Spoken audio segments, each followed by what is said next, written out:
Okay, hi everyone. My name is Amy Kuntz and I have with me Marilyn Goodrich, and we are both instructional designers with teaching and learning with technology, where half of our role is supporting shared programs, including project supply chain management here at Fayette. So today is a little bit different. If you attended our earlier sessions, I know Kim, Karen, and Suzanne have. This one is going to be more of a discussion-based approach, kind of talking about the topic, introducing it, and seeing how you think it would be applicable or not. And then if we end early, then we could talk about any issues that you may have and challenges and how to overcome them. So first up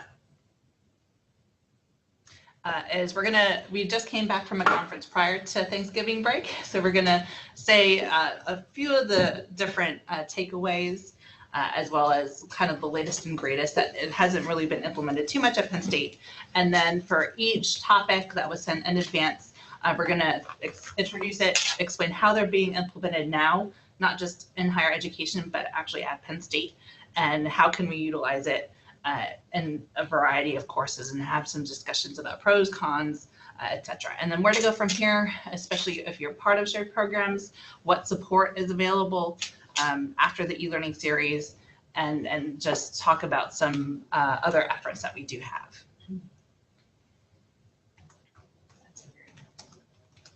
There we go. So we attended what's called the Online Learning Consortium, and another organization is called the New Media Consortium, which is more techie and media centric. So they every year come out with what's up and coming, and they forecast it 1 year out, 2 to 3 years out, and then 4 to 5 years out. So they said adaptive learning. So kind of those chat robots when you go shopping and say, oh, do you have a question? And you think it's a real person on the other end, but it's not. Like it might be some of that artificial intelligence type of thing too. And then mobile learning. Now, 2 to 3 years is the next generation LMS. So yes, we have Canvas and Blackboard and Angel now gone, but how to take it outside of that system, what's up and coming. And then 4 to 5 years is natural user interfaces. So these are kind of still the nebulous, yet to be defined type of thing. The one session that I wanted to highlight is virtual reality. So a lot of people think like the gaming, they have the PlayStation thing and video games, but it's used a little bit more and more in education. And you think, oh, you have to have the latest and greatest technology on the right. But not so much. So on the left, it's called the Google Cardboard. Has anyone heard of that? They were actually, they're really cheap, like a few dollars, and then you put your phone in it, so then it models the experience. And so 2 of the technologies that were shown, it's called Aurasma. And I didn't print any out, but it actually takes your phone and you use a scanner and it makes it 3-dimensional right then and there. So if you go to that link, it has lots of examples. So even like Disney World with their Hollywood Studios park, their pamphlet, you could actually make it and have Anna and Elsa come up to life. So they're using it more for marketing. But then here for these examples, these are more K-12 based, but taking that chart and for students to think about it, moving it up and having it be 3-dimensional to see it that way. And then here, just the Skittles of 5 steps to a scientific method as well. And so on the right-hand side, this is more the high-tech one. As I didn't put the link to that one because they didn't share their presentation. But similarly is this video, which is 360 degrees. So this is somewhat being used as an extra credit assignment in an RHS course, and it's introducing mental disabilities. Well, you could talk about autism and schizophrenia, but for students to really grasp it, it's good for them to experience it. So this video, I'm not gonna do the audio so we don't get audio feedback, but it actually goes through and you're in just the mall, but you experience it. Oh, it isn't, sorry. Thank you in the chat. So I'm going to share this.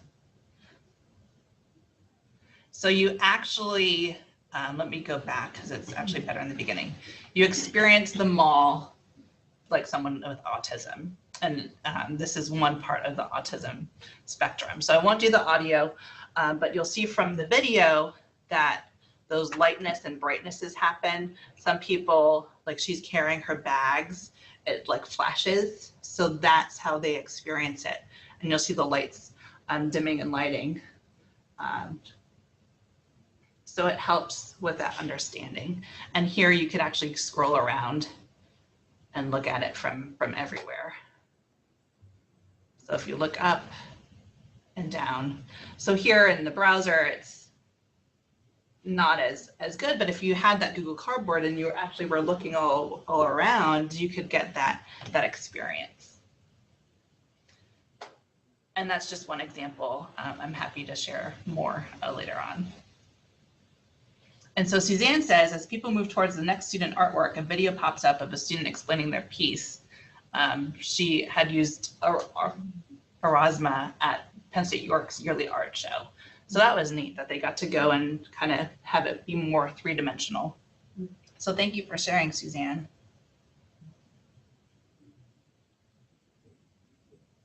Okay, so now I'm going to pass things on to Marilyn.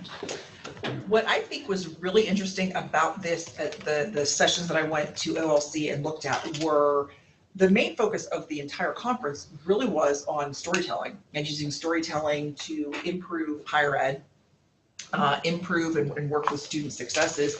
And we had the keynote speaker was a gentleman from Pixar, and he talked about his travels and progress from being in a college classroom, changing course, and then moving forward to actually becoming one of the top people at Pixar, designing all those wonderful stories that we love, like Up and Ratatouille and things like that. And he talked about how those stories were created to actually hook the watcher, the viewer in. So what happened was, as I went to some of these, I tried to focus on storytelling because that's something that I really, really enjoy and tried to incorporate myself and talk to faculty about. And as Amy and I have been talking about storytelling also and what the possibilities are, I went to this particular session from a professor at NYC, and she talked about enhancing videos through storytelling. And she showed us 3 different types of videos, one about the Roman army, another one about global HIV/AIDS, and then bioethics, values of personal beliefs. And what was really interesting about it is that she was able to have us rate them for their narrative value, their production value, and then also the instructor's roles, like what exactly, how much did it take to actually put this together, and what was the student or the viewer getting out of it. So the Roman army was just basically great graphics, great everything, but it wasn't a story. It was just facts with little characters, the Roman army and things like that, and talking about how the soldiers actually go from a small group to a larger group to a larger group and what each one is called. We did not have the ability to recall that information. And then they moved forward and we did the global HIV/AIDS awareness, and that was actually set through storytelling, which was wonderful. Someone came on and talked about their experiences with HIV and AIDS. So we actually got that personal connection with that particular person. And it wasn't very fast like the Roman army one was. And then really that focused a lot more was the bioethics and the value of personal beliefs, which was wonderful, just because it was so engaging. We were able to picture things in our mind. There was some Q&A that was able to actually be done. And what was so wonderful is, even though the Roman army was really a great video and had all these flashy things, it really didn't give the student much of anything. So the one that I think was really, what we thought really was the most important, was talking and going through and providing that background, giving that backstory, just like almost like watching a movie or a biography on TV. And then also taking a look at the instructor's role. Well, just hitting play and watching the video is wonderful, but really the instructor was able to introduce the story, introduce some questions to listen to and to look at throughout, and it was just so engaging and fit so well with what the gentleman from Pixar said. And I actually am going to be putting up additional pieces of information about this, because I think that really a lot of you have the ability to put that storytelling components into those videos. So have any of you created instructional videos for your classes at all? It's okay if you don't. Yeah. No, okay. We used other people's, but Other I don't think people's. it's creative. What about Kim, Abilities. Karen, or Suzanne? Have you created any instructional videos for your classes? Kim said no. Well, she X no. Did you see that? Yeah. Kim's busy enough learning the new stuff. Nothing to brag about, Suzanne was saying. Yeah, so one interesting thing, and we could put the example online, is going back to RHS, is to give students that power of story and to bring them in. He wanted client-based scenarios where students have to diagnose a patient with what do they have. And so we said, well, does production value matter? And so he got a special grant so that he did his own. And then we did one like as IDs, because we know a little bit of multimedia, but we're not experts. And then we actually had a multimedia specialist create stuff. So his looked really fantastic. But that power of story was there. And so we asked students, like, what did you like it, or like, did you like one quality better than the other? And so students liked the story more so than the quality. The quality, it didn't matter. So I thought that was really neat. And so the quality aspects didn't really care for them. And that was at Wilkes-Barre and Hazleton. So that was something neat to think about. And so here. Yeah. So what also another thing that this particular faculty member was talking about was how to enhance videos through evaluating them. So looking at the complexity of them, how complex are the videos that are actually created that you're using? Does it provide students with some type of engagement? Is there a hook? Is there a catch to really bring them in and to make them have that personal connection? Can they feel it? Can they understand or sympathize, especially the HIV/AIDS and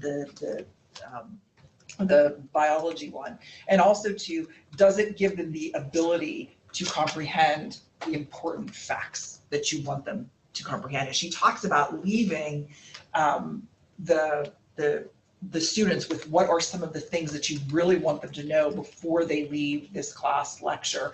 And she didn't really focus and say objectives. She really talked about what are those main components that you want them to know. So you think about, are there 5 of them? So is that all put through within your video? And then also too, is there any areas where the students are going to actually lose attention? And sometimes it's the drawn out, very monotone types of videos that you see. They're not asking you to be flashy and crazy. They're just asking you is, where do you see with maybe the videos that you've already created, how can you enhance videos for the next time? How can you do some editing of the ones that you have currently already done? Good. Great. So those are kind of just 2 topics that we're not going to talk about, but we certainly can if you're interested. But the additional ones today are personalized student learning, robotic presence, information visualization, mobile learning, open educational resources or OERs, 3D printing and makerspaces, and student data analytics and retention. So if you have heard of these or you're saying, what is that?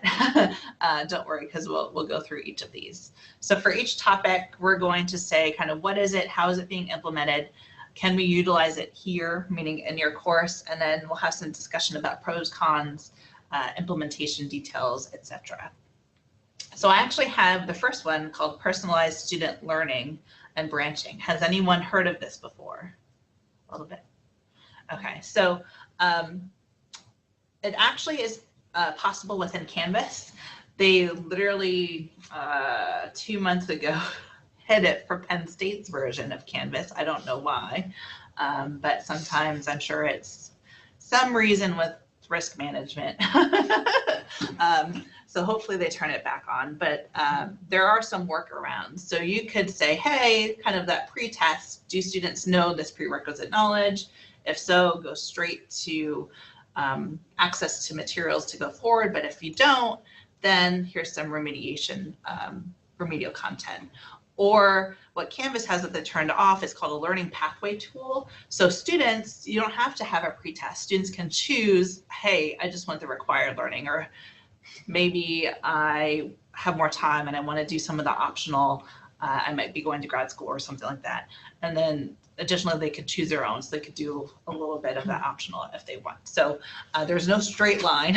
There's one recommended straight line, but the other one, as far as quiz branching and the prereq, they pause or, hey, you really need to do this stuff. There was a really neat example. Go ahead. No, go ahead. I was at the Go ahead. Western WCT conference, which stands for WICHE, Educational Communication Technology. WICHE is Western Higher Institutions of whatever, Western states. But they had Colorado Technical University. They have an MBA program and also a nursing program that they do kind of personalized branching. Every week there's a new set of there's a new assessment the students take at the start of the week. Based on that assessment, they are given a custom set of instructional modules for the student. They work through on their own to get them up to speed on that particular topic. And the instructor, in the nursing example, actually has a practicum with the students that week that applies the concepts. And also they have a meeting session where they talk, the content of that meeting is actually based on what the students have learned or where the gaps are in the students' learning during the week. And they do that every week. So it's not completely self-paced, self-managed. It's something where they kind of use that as a tool to facilitate that weekly conversation. So I thought it was a really neat kind of approach. Yeah. Any of you could take the concepts aren't new. So have any of you used clickers before? Yeah. Yeah, so I'm sure any of you. So with clickers, you could say, oh, I think students will know this information. And with clickers, you realize, uh-oh, they don't. And so you could quickly on the fly tailor your lecture portion of your class to say, hey, let's focus on that. And vice versa, there might be a hard topic. When with clickers during class, you say, you just covered it. It's going to be too hard. I'll have to spend more time on it. And they say, hey, they grasp that concept and you can move forward. So two examples include biology for an upper level 400 level biology course. The instructor was kind of stuck between a rock and a hard place. Many of the students indicated that they were going to be taking the MCAT that fall and they wanted to do well on it. But then they were missing some of that prerequisite information that they should have gotten or retained in some of their lower level biology courses. So we didn't implement this yet. We are for this upcoming spring, but we asked the students what would their preference be, and we had focus groups, and they said, hey, give us the module, and then give us an optional self-assessment to say, hey, do I need extra material, and if so, point them in that direction. And what they wanted was a list of those key concepts and definitions that the instructor thought that they knew or should have known. But then it's kind of like a reference guide, and it was just in time. Not, these are all the concepts you should have remembered from this course. It was the ones that were relatable for that particular week. And then two, just some examples of some of the items as well. Another one is corporate comm. So as you know, corporate communications does not have a stat requirement, but the research methods course, the instructor wanted some data manipulation. And so the students didn't know some of that. And because of it being so tight, they did cover some statistics in class, but some students needed that extra practice and everything. So we did a pretest where if there was a lower score, at Penn State Berks, one of the retired stat professors created a hybrid version, and she said, anybody at Penn State can use it. So if you want that, I'm happy to share. And so we used those learning guides for them to read. And then Khan Academy, has anyone heard of Khan Academy? So it's more so for math, but they watched those, got practice material, then they took the retest to move that out. So what are your thoughts on this as far as branching? Do you see it as a benefit, or do you see it being applicable to your class, or not really? Or what disciplines do you think it would be relevant for other than statistics? We actually did this a couple of years back before that first year experience came back. Some of our, it wasn't called first year experience, and it was called anyway, it was for the freshmen. And we had some of the faculty that were doing that course picked some of the study modules for them to work on. And they set up, again, a survey. The students first day took the survey and kind of, some of it was for weaknesses, like do you need more work and study skills and time management? And depending on the results of that quiz, those modules opened up in Angel, and it was very easy to do it in Angel, send them off into the different branches. And it worked really well, and so that's, the basic idea of it. But, I'm sure it could go into, almost any area, depending on, Anybody else? Karen, Kim?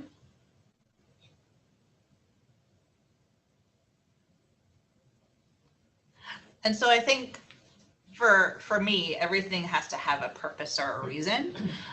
So for these two, it was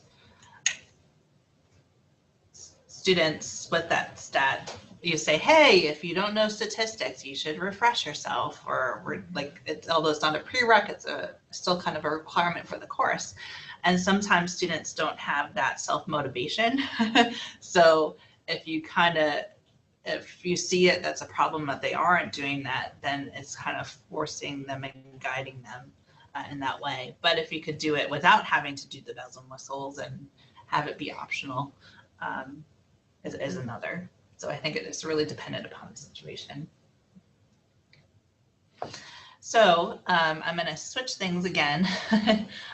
So have any of you heard of robotic presence? Oh yeah, I saw those at the. So let me do this. I don't know about these. I want to hear some more. Yeah, and so since we're not using the computer in the room, I apologize that we will have to. We're not going to be able to do the audio, but to at least show you.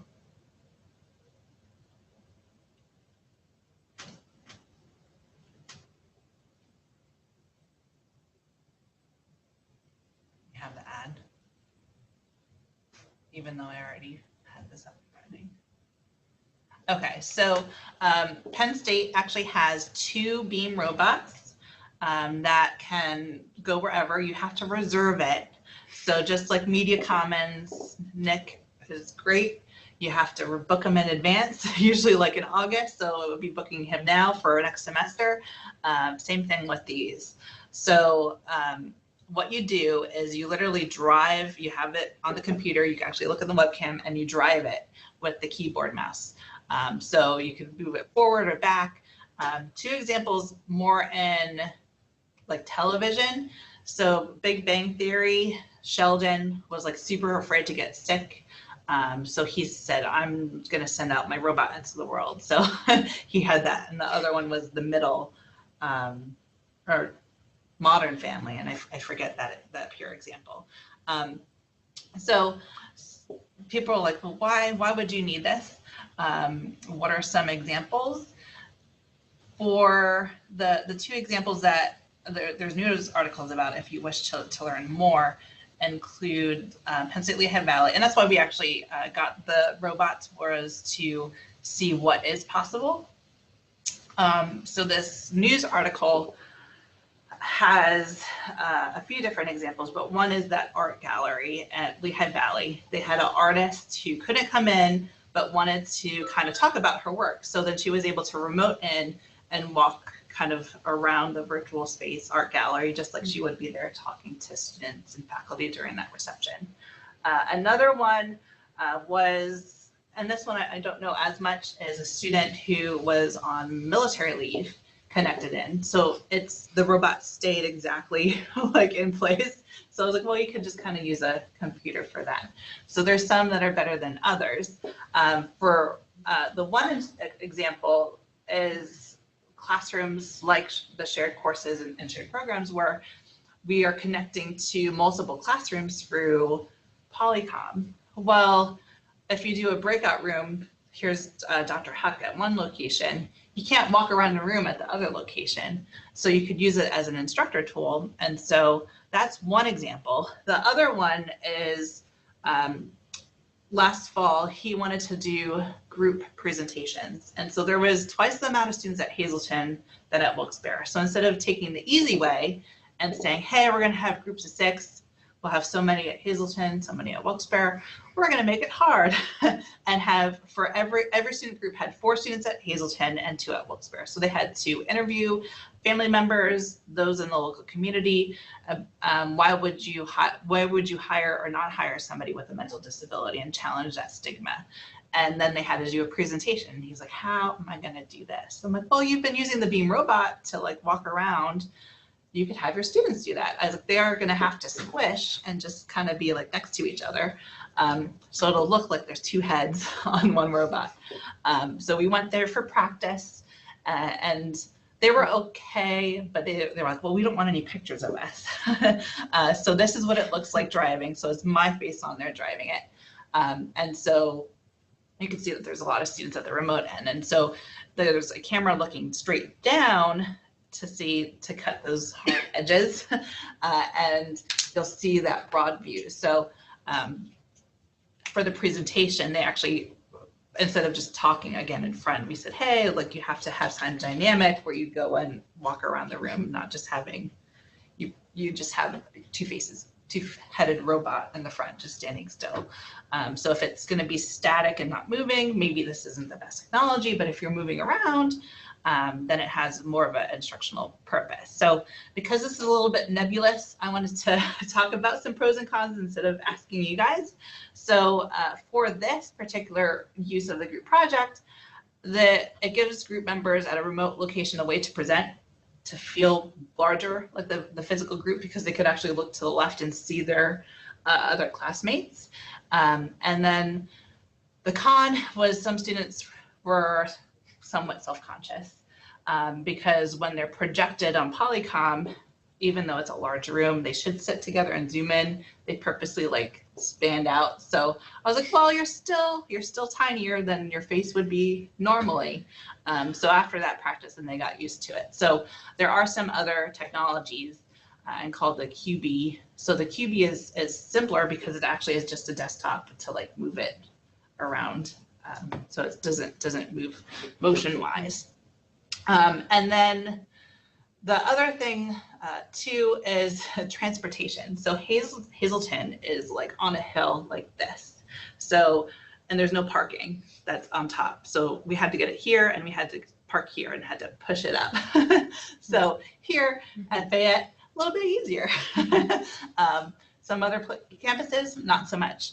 And two, the students really were afraid at first. So we had that practice session and that really helped them as far as the instructor using it. The students really liked that aspect. And one positive thing with the students presenting is they're like, they never, how that room was set up is they always saw the instructor. They never saw their classmates. And so they would see the classmates back of their head, but not the front. So it's like, that's the first time I saw so-and-so. So it's really neat and helps with that cross-campus collaboration and dynamic classroom dynamic. So now that you know a little bit more, do you think this is too out there? Do you see us maybe using it, playing around with it a little bit more? Do you think that it'll be used or just a fad? From K-12 standpoint, this has been used a lot in K-12 for students who are out because of medical issues. So they are partnered with a buddy, and the buddy walks around with the robot and goes to each of the individual classes. And then if the buddy's not in the class with the next student, then another one comes. So it gives those students that are on those medical, being at home, to stay part of the group. So that works out wonderful for that. Plus the student can actually do one-on-one with the teacher. So, you know, there's possibility this way of more of a one-on-one, you know, right after class or whatever. So we're gonna see a lot more of this, I really think. And this is actually used more so in remote areas. So in Minnesota, there's one example of one student lives 2 hours away from the the rest of the tiny one-room school. So instead of driving 2 hours, he's able to use a robot and feel like part of a larger group. And then 2, I know that it's used in, like, doctors use it more. So the one mathematics instructor at Penn State Berks, her husband does a lot of, like, help set up small hospitals in rural places.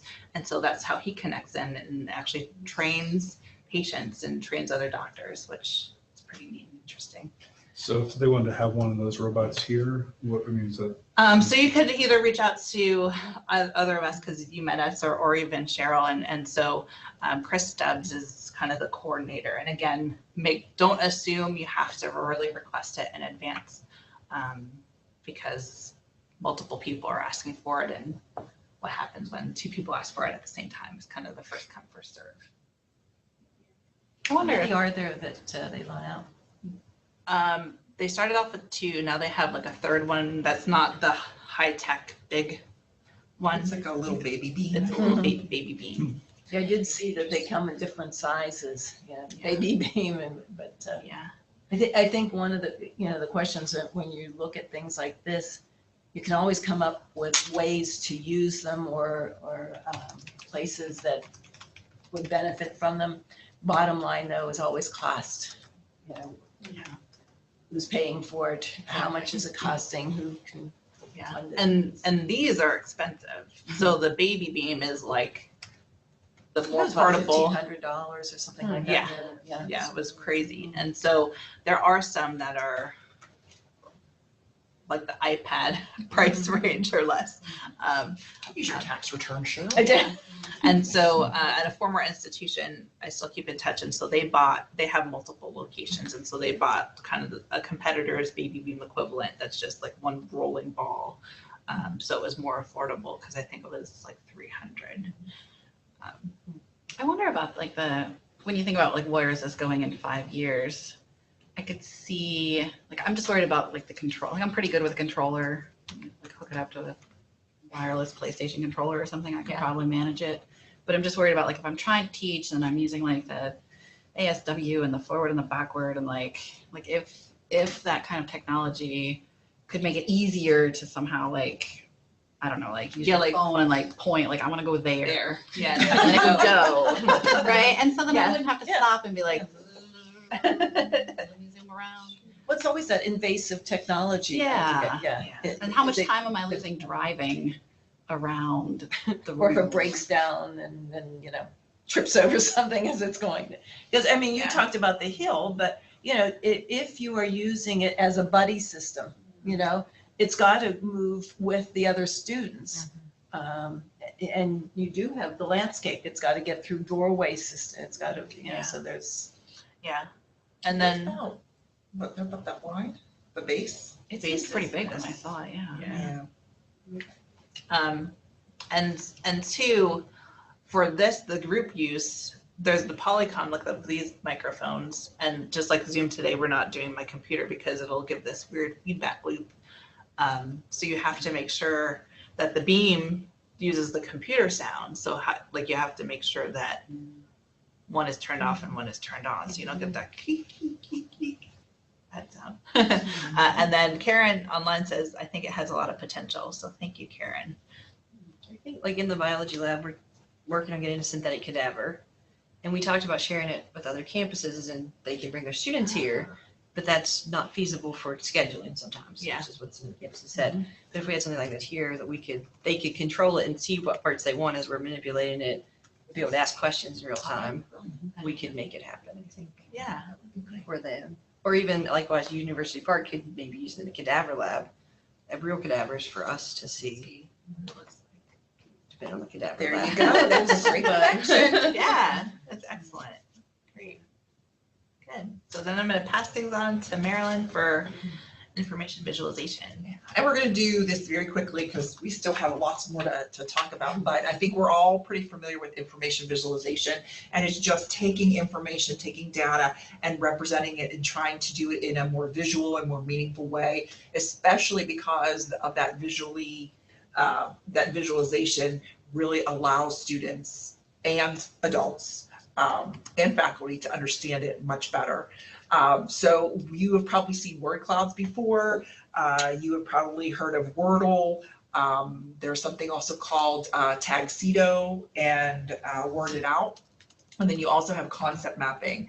You might have heard of Inspiration. There's mind mapping software. There's all kinds of things out there that you can use. Sometimes you can just create it very simply using PowerPoint on a slide or Word just by creating circles, you know, and your lines. But again, it's just visualization, being able to see it, to understand it much more clearly for the students and even for, again, any kind of research that you have.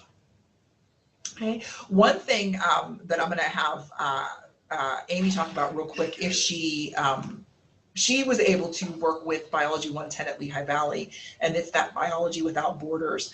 The link is at the bottom. Unfortunately, I can't get into the concept mapping. I need an account, but Amy might be able to tell you a little bit more about what this particular project was about. Yeah, so I didn't work on it. It actually was one of the TLT presentations about 3 or 4 years ago. Karen Cackley teaches Bio 110, and she had a lot of underprepared students who may not be ready for college. And so she implemented a lot of things. But one thing was with research was saying about taking it and using data visualization for them to understand concepts. And so they bought a software tool, which was kind of pricey, and it was one of those monthly fees. And they actually bought it for their students. And so they helped create concept maps around the biology topics, and that was one of their assignments that was throughout. And so it helped them kind of make those connections and how they relate and saying, hey, we're talking on these topics. And then 5 weeks later saying, oh yeah, remember week 1, and they don't. And so, hey, how does it connect to what we're learning now? And so it helps retain some of that information. And again, it's a great study tool also for the students, and just adding additional details in, seeing it, making those sketches instead of just looking at lecture notes. And even though they utilized a pretty expensive product, there are lots of free tools that are out there. Yeah. And this is, Amy and I are very excited about this. We really enjoy doing a lot of infographic. And one thing that we worked with in accounting class, Dr. Veronica Paz, is she took our suggestion of the Picto chart and got a subscription and really created, we have our projector. I don't know how to star as exit. She took her syllabus for this particular class and created an infographic on it, which was really exciting. The students really liked it, and I think some other faculty have seen it and were interested in creating the same thing. So we were very, very excited. You can actually utilize templates, or you can create something from scratch. So Veronica used this in her accounting class, and we had a blend LT program that we're doing. You might be familiar with it. So this was the course that she was doing the blending with, and this is what she added. And like I said, very simple, very easy to use. You can get the free version, or you can get a subscription to it. But think of the it was only possibilities. $15 a year. She's like, oh, I'm going to do that, because she wanted the cool templates. Yeah, but think of the extra possibilities templates, with this. And the other thing, if this is something interesting to you, if you want to search graphic syllabus, is another term that they call this for. With that and those two things, we'll quickly take to see if you think that this is, if you like this, or do you see this as a good thing, or what disciplines would it be used in? I mean, I think it's great, especially we just did a thing with Cheryl about loading Canvas with more like a web page rather than using the sort of Canvas layout, which maybe students don't find as accessible as they could. But that'd be great if you could have that as like your landing page, your syllabus infographic page. I think that'd be awesome. Like highlighting the key concepts. And two, for hers, that accounting 403 is a blend. So even though she could just do it in PowerPoint, like she had a standard what to do before class, during class, after class. So she had it in Canvas, but then she actually visualized it. And some students printed it out and say, okay, like this is those little graphics to say, hey, this is what a reading is, this is what an activity is. they grasped those a little bit more. And Kim has something also that she wanted to mention, Amy, but think of the library also, the information that the visitors need to learn and to understand. It'd be wonderful to have them as little signage maybe around. That's a possibility too. So Kim says, I think this can be used in every discipline. It's all about student engagement, and I'm always looking for new and exciting ways to get the students excited. Yeah, so you could even have, she hasn't done it yet, but have students create infographics. Just another way. I know that people have thoughts on learning styles, if they exist or not, but if they like it and it's getting them to practice, why not? So Kim's gonna send us her beautiful pictographs, Yeah. her infographics, right, Kim? You're gonna send them to show us how wonderful you're done, and I'm sure they're gonna be great too. Yeah. So if you experiment with them, let us know. We'd love to see them. So the next one is mobile learning. So whether you like it or not, we actually have it. So one interesting thing was the last time Angel was updated was 2008, because Angel got bought out in 2008. So they weren't going to invest any more time or money. At that same time, 2006 was when the first iPhone came out. And so students more and more kept asking, well, how I can't get it on mobile, it's not working on my phone, because they think it just should. So it's nice now that Canvas has that ability. And two, even for my online class, I sometimes don't want to know, but we have a discussion board, and students tend to wait till last minute. So I've had students who said, oh yeah, I was at the movie theater and then I forgot that I had to do this discussion board. So I did it from the movie theater. I was like, but at least they did it. And then same thing, you can do quizzes and take quizzes. And two, yes, students use it inherently, but you could actually use it for the classroom and use it as a tool. So I'm actually going to do anatomy as an example. And so here, this is a Bio 129 course, and we had set it up by modules, one for each week. And when you click on a module, you get a Canvas page of like what to do. It's not a hybrid, but what to do before class, during class, after class, and what's expected for the labs. So we actually very simplistically took pictures of the completed clay parts and put them in a PowerPoint. And so then when students had questions about it during lab, they could go into Canvas, click on it, actually zoom in using their fingers on their phone, because they know how to do all this stuff, and zoom in to see what it would look like.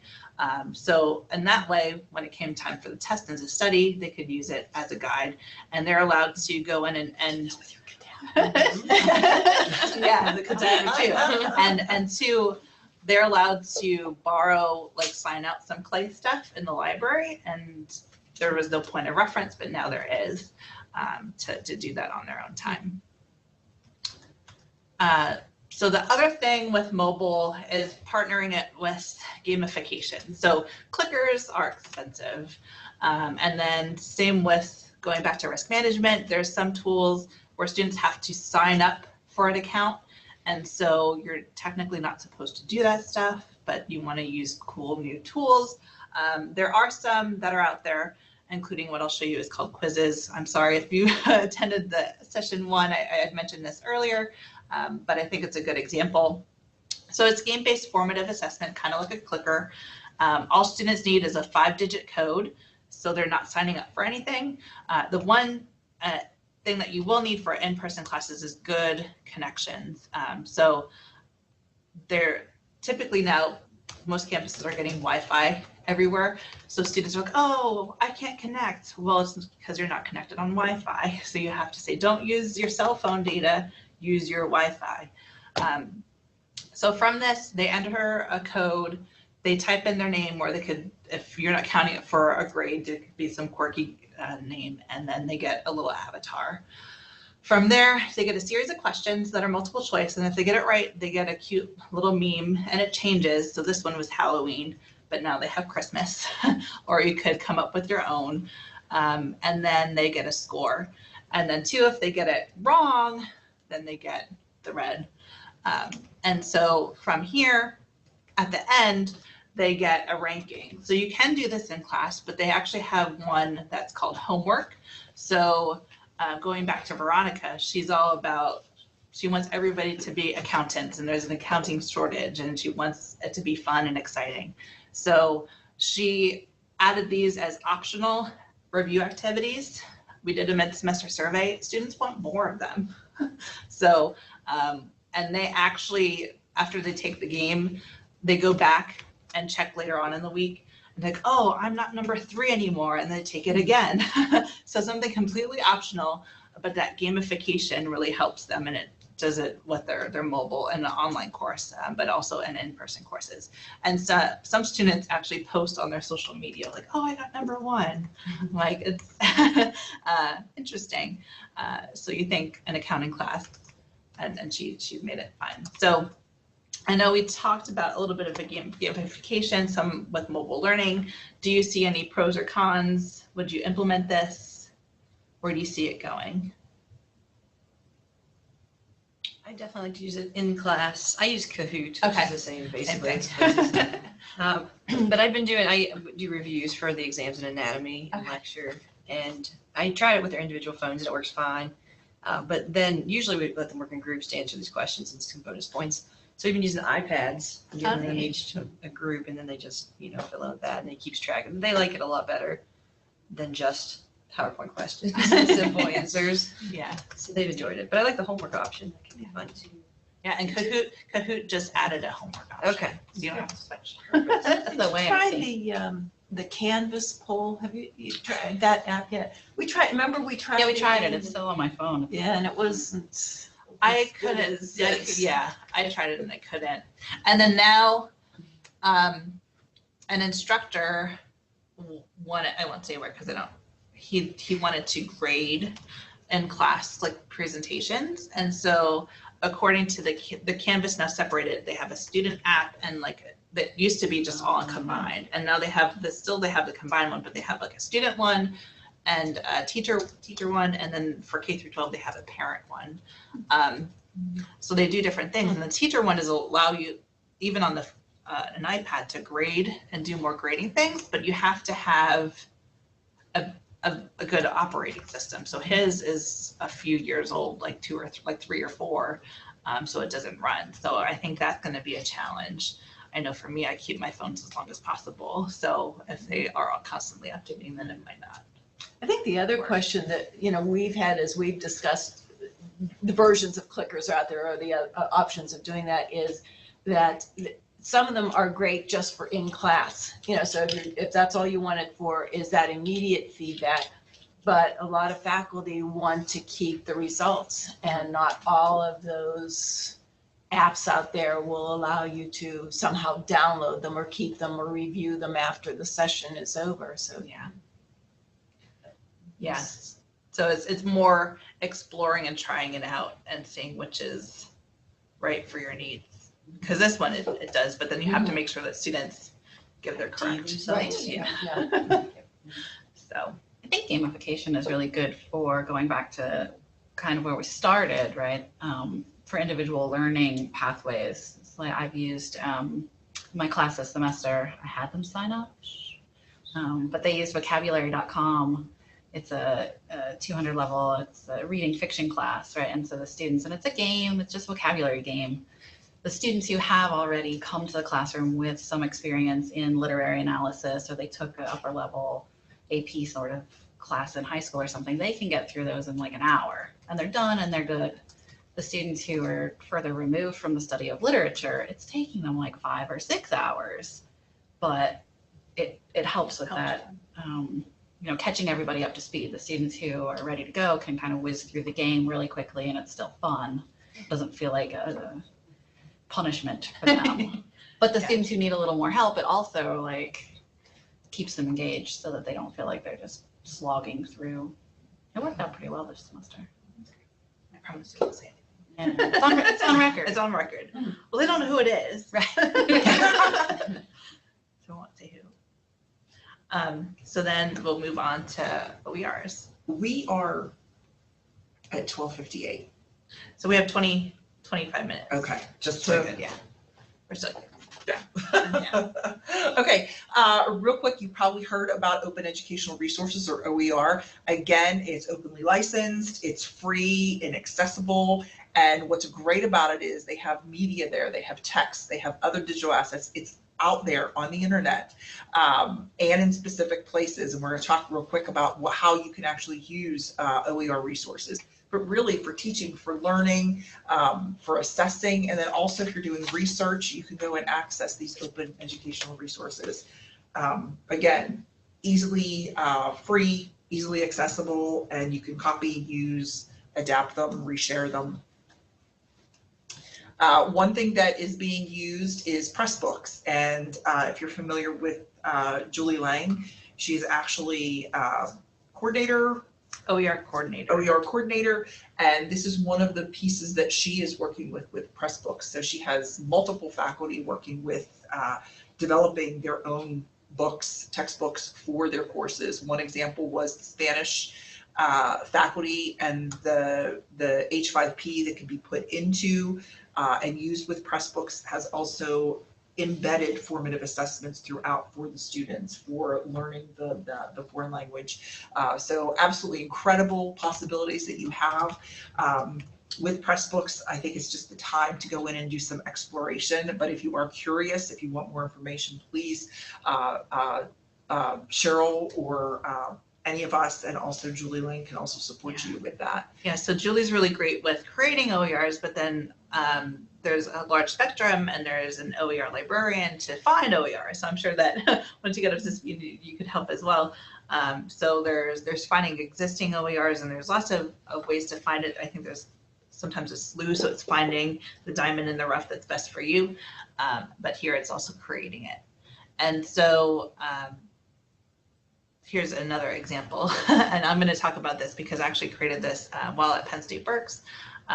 Is going back to that gamification, there was a tutorial on some of the concepts, and we used that power of story, and we went through like, okay, you have a small business and you have a supply closet and you're buying pens and paper, and how do you do the transactions? And now you use some of the pens and paper, what transactions do you do?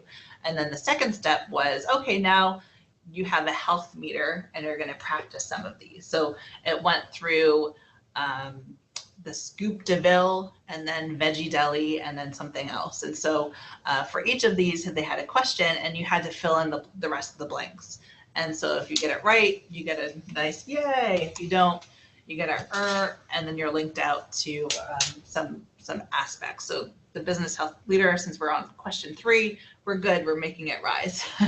And then another one that was created was for a marketing public relations course. So at the campuses, we're nimble. So at Penn State Wilkes-Barre, they have 2 business faculty. And so she's like, I'm supposed to teach public relations, and I don't really know too much about public relations.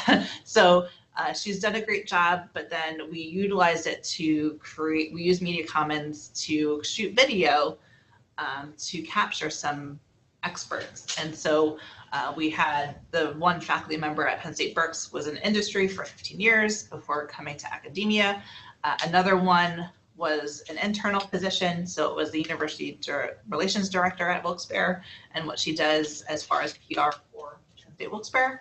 And then we had the librarian about fake news and how students can navigate what is real and what is not, and having some of those videos. And so we do have them on a YouTube channel, and you can use aspects of them, if especially fake news, if you desire. So what do you think about OER? Has anybody used it? I know that you've been using lots of videos. So how did you find them? Just search on YouTube, or pretty much? That's good. Kevin was one that was talking about this for he teaches statistics, and so I can't remember which ones he's using. We did a little thing not too long ago on Pressbooks. I think some of our faculty have gotten subscriptions or in our accounts now. Starting to play with it and see where it's going. Kim or Karen? Oh, Karen, this is something that I want to start researching and hunting to add in my classes. Great. Yeah, so the key thing is think of like topics, and then we could help search and find things.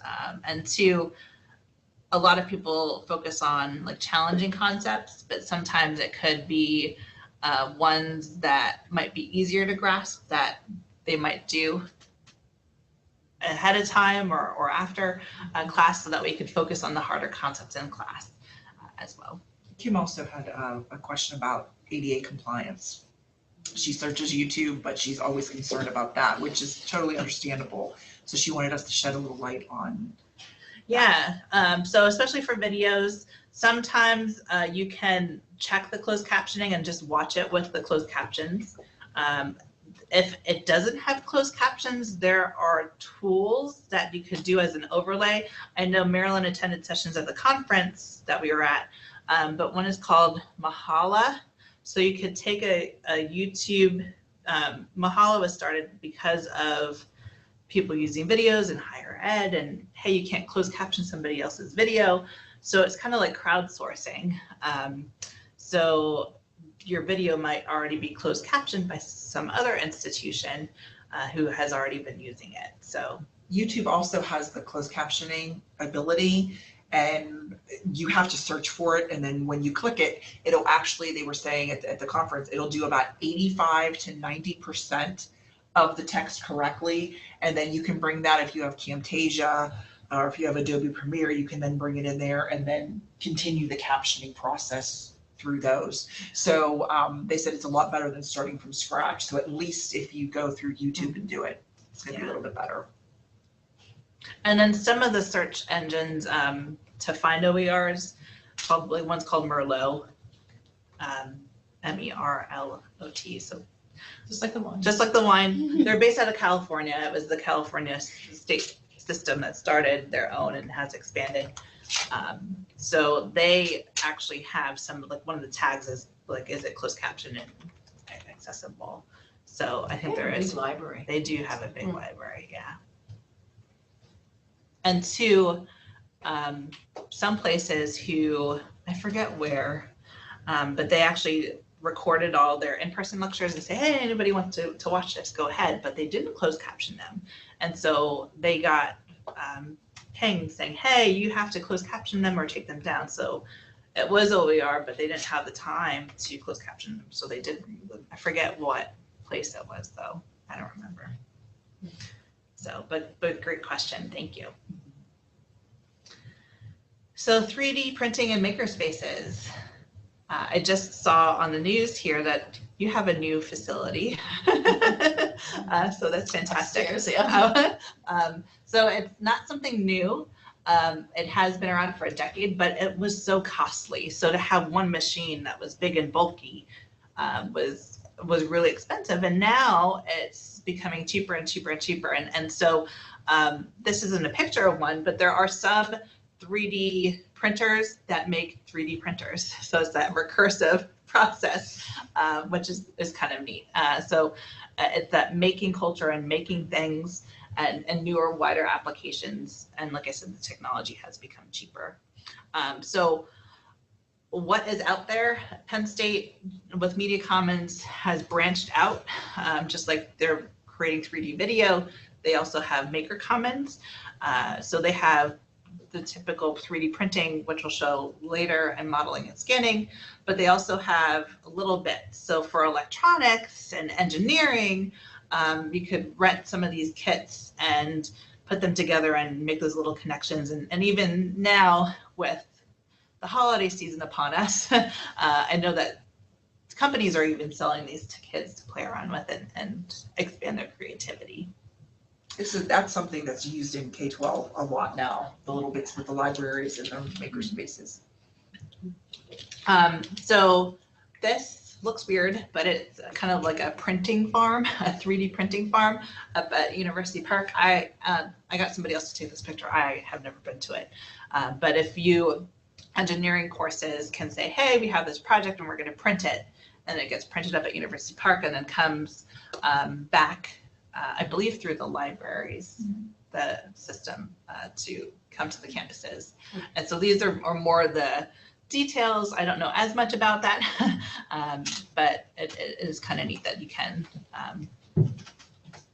I don't know about the details of the filaments and things like that. Another one is Makerspace at Lehigh Valley, and I know that other places are doing it too. So they received a program to get enhancement grant to get their own. And so they have, it's called the MakerBot 5th generation. And they have used it a lot with the arts and printing things. And of course it's for CE, but another application was for one of their mathematics faculty when you could explain things and draw graphs, but he said, hey, let's print out this formula to see what it will look like three-dimensionally. So it was really neat to kind of blend arts and sciences and math together for that reason. And at Penn State Hershey, I was there 2 months ago.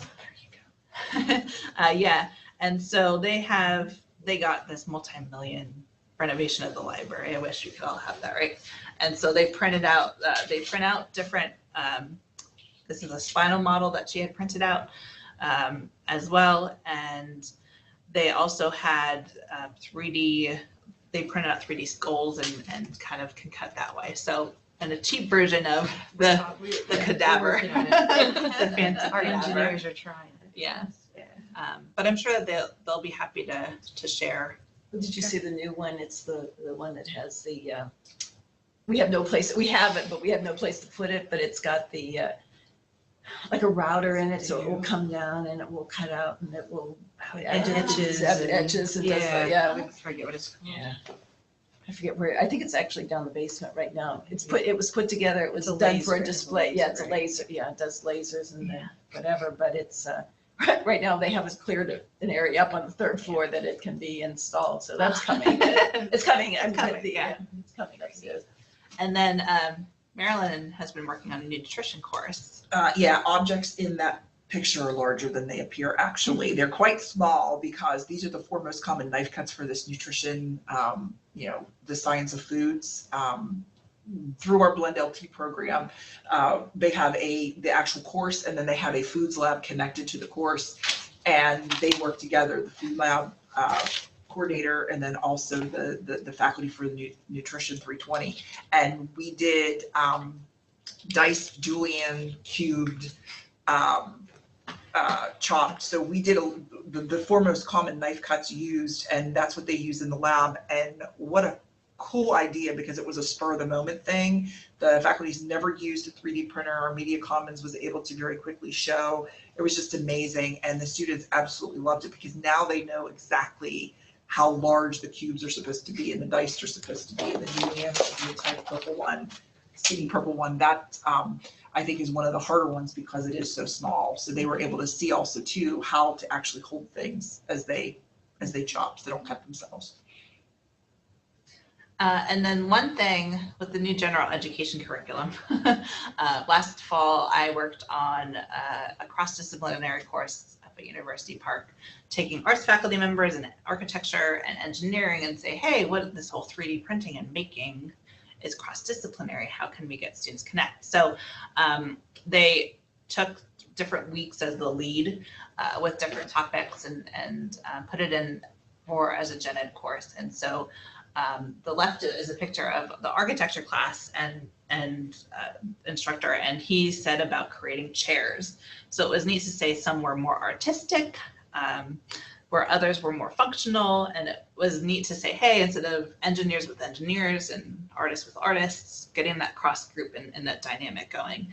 And on the right is an engineering student who made a clay pot by hand for the first time. And he liked it so much that he is now taking an additional arts course. And so it helped bridge that conversations, because sometimes if you're not an art major, you can't get into classes. And now they've been trying to make some exceptions and get that creativity thinking, because then it can translate to engineering. So with 3D printing and making, where do you see this going? Or do you think it's for some disciplines and not for others, or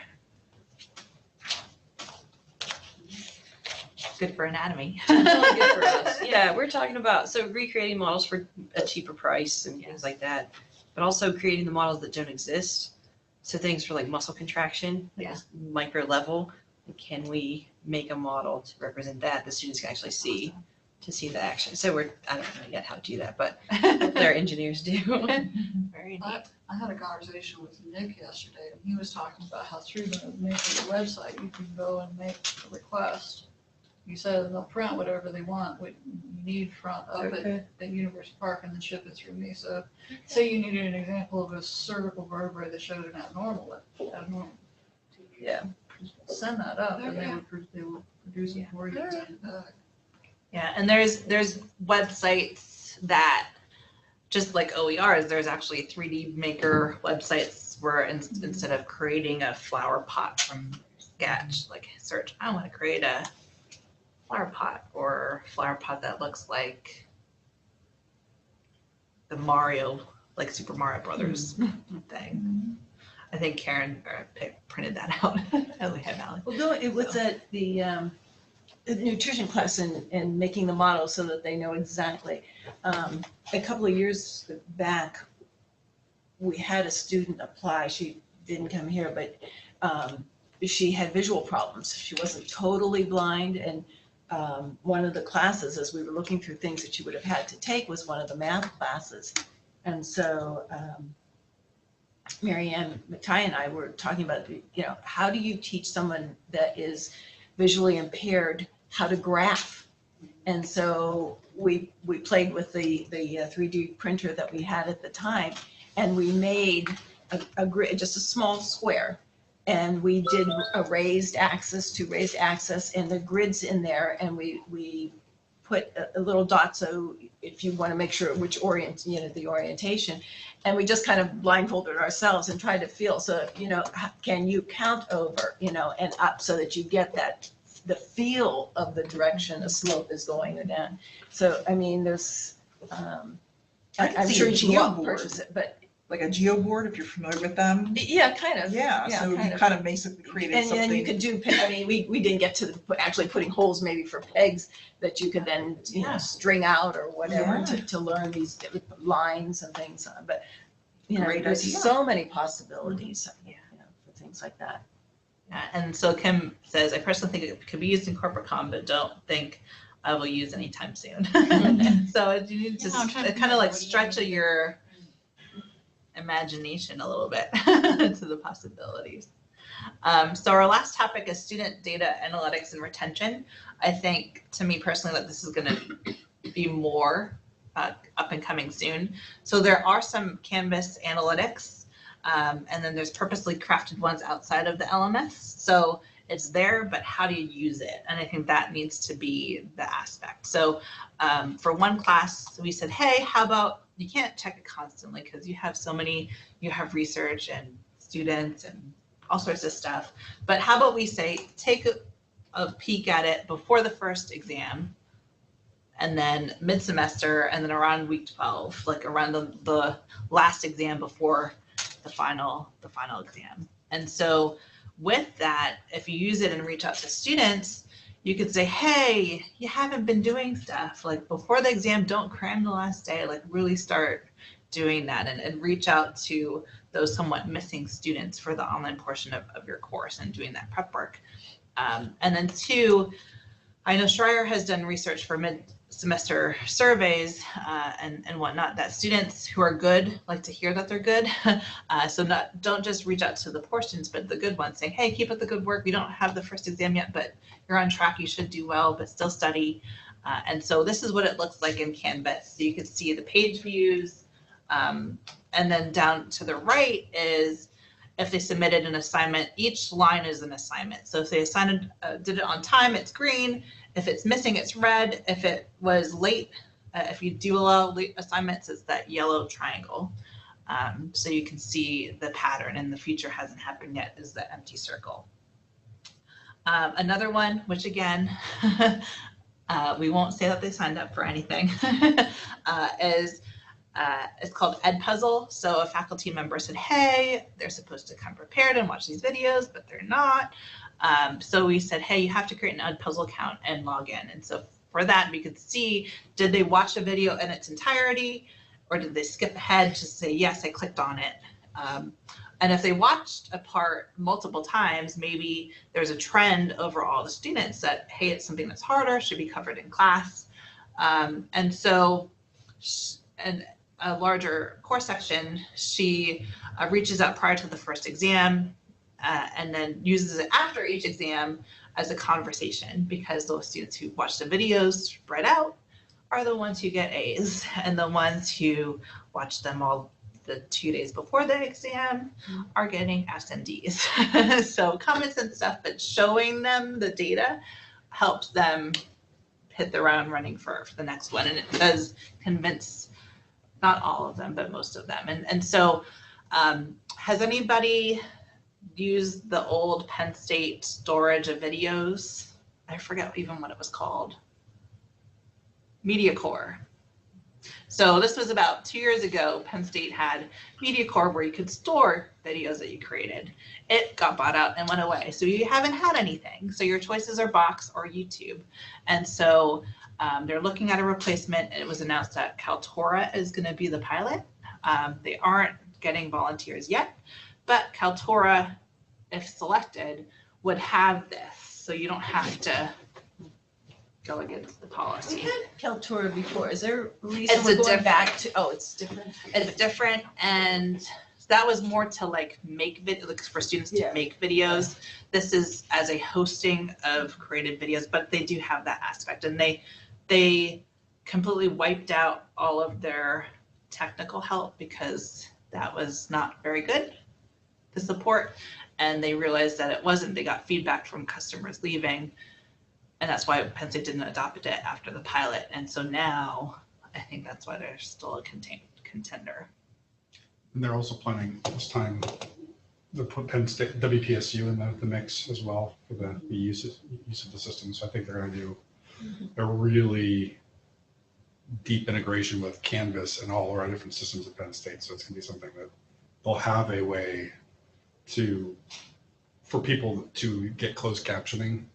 Will probably be a cost associated somehow, but there'll be an easy way to provision that if it's something you want to have for video. I know someone who pays for it. So. Yeah. It is true that's closed captioning can be really expensive. You know, if you send it out someplace to have it done, you can't do it yourself. And I know that Julie has been working with some of the campuses as a pilot for some of the lower cost textbooks that are online. That it does some analytics that way as well to say, are students reading it? When are they reading it, etc. So for me, I think it's up and coming, but I think it's sooner, like in the next 2 years. And I think it could really help with student retention and everything. But what are your thoughts? I mean, I guess my question is, I can see how students would react if you could show them this is the trend and these are the students who are doing well. But from what I've seen, and maybe it's just the things that I'm accessing, the data or analytics that I get are student specific, right? So I can't put up on the display board like, hey, here's everybody in class and here's who has logged in and who hasn't. Yeah. Like I can't, that's not Yeah. nice. Oh, like they did with their social security numbers when I was going to school. Social security number is gray. Right, so we don't do that anymore. So I guess I'm just wondering like, Yeah.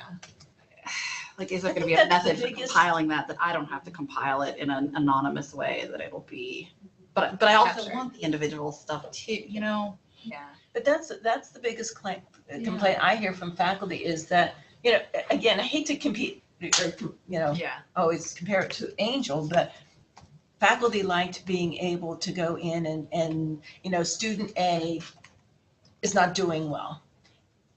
Are they not doing well because they're not studying? Are they accessing the information in Canvas Angel?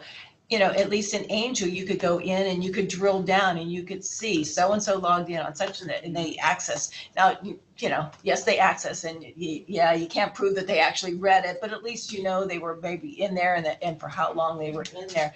And even though Canvas has those analytics, it's not quite the same thing. You just get these broad pictures, broad numbers. You can't really tell what all somebody has looked at or did or completed as such, but I don't know if that's coming in Canvas or if that's.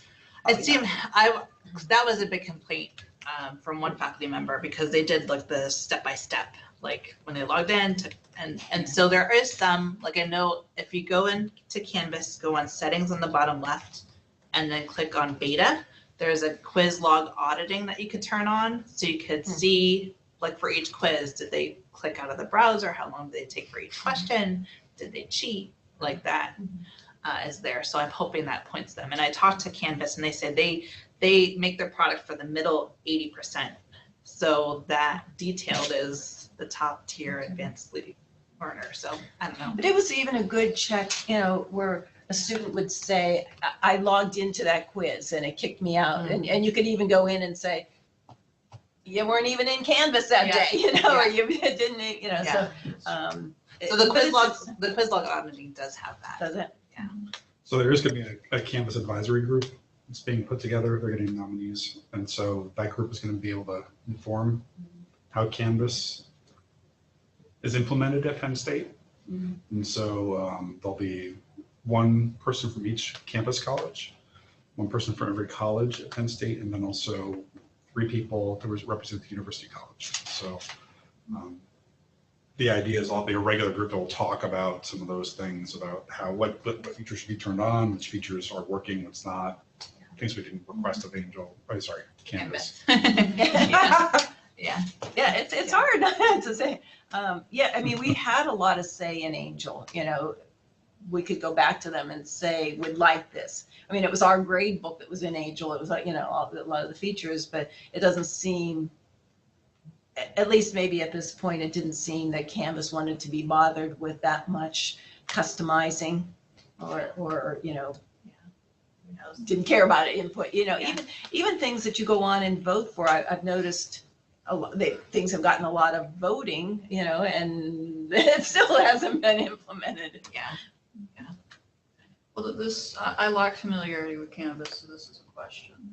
With the early alert system, can it loop in student services? So for example, a student, the first assessment, whether it's a quiz or paper or whatnot, and they don't meet the basis set by the instructor for the assignment, is there a way to loop, like either the Success Center or the We do it in library? Starfish, so we have to take the information from Canvas that we have from our classes, but then we're using Starfish as our progress reporting software, and that does, I think, loop in some of their other contacts. And then there's things called integrations. So like if you say, hey, Starfish, like we're gonna buy your product, they're like, oh, well, we have a plugin to Canvas. It exists other places, it's literally like a 5-minute thing, but it's the risk management department and FERPA and making sure that data resides on servers in the United States and all this bureaucratic stuff that needs to. So they did the quickly, like the most important to get off of Angel, that like if it happened in Angel, it had to happen in Canvas. So Starfish is new, so it wasn't considered that. So now that we've moved this team as far as voting, like internally, what integrations are higher. So I would think that since Starfish is used by the entire university, that would be higher and be implemented sooner versus like a McGraw-Hill textbook integration. Not everybody does it, so it'll be maybe next, but a little bit down the road. And some of that's really interesting, like Zoom, when we pick enterprise products like Zoom, I think one of the reasons the university picked Zoom was that it actually can be implemented as a HIPAA compliant system. And so it is actually, and I'm not gonna say what applications you use it for, but one of the concerns about these different types of video conferencing tools was to try to find something that would be usable in medical applications. And so that's one of the reasons we went with the product like Zoom. Once we do the due diligence and vet these products, then we should be fairly protected most of the time. If people go out and use something without that check, then faculty potentially could be liable individually for issues that may arise there. So I know that we're at time. So I just want to kind of recap things. This is more so for those teaching in shared programs. We have the e-learning series, but what is next? So Marilyn and I, especially if you don't have an instructional designer at your campus, we are here for support. Sometimes we don't know about new courses or online courses, so please feel free to reach out to us. Earlier the better. And then collaboration, we always collaborate with a local instructional designer if possible, saying, hey, do you want to support this? Or if you don't have time, we can. So we really focus on sharing and collaborating with one another. And then 2, this is part 2 of a 3-pronged approach that we do for faculty. So have any of you heard of World Campus Faculty Development? I'm sure you've taken it. So they have some really great self-paced and group cohort-based teachings for online classes, but it is transferable to blended. We have the practical, but we also have Reach. So it's for faculty teaching and shared programs each year. And so we will have a call for proposals later on this week.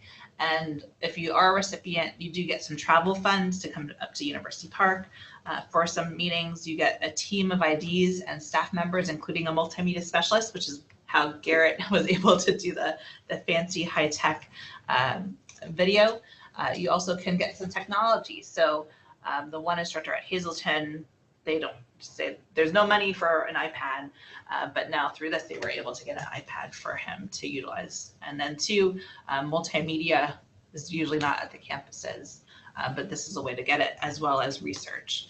So for those not in shared programs, TLT does have the faculty fellows every year. It's usually April is when the call for proposals is.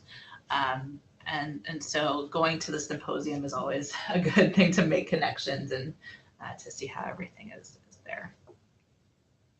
So that's it. Thank you so much. And what we'll do next is we'll send a follow-up email. And we've been doing badging, so I know Kim and Karen have wanted to earn their badges.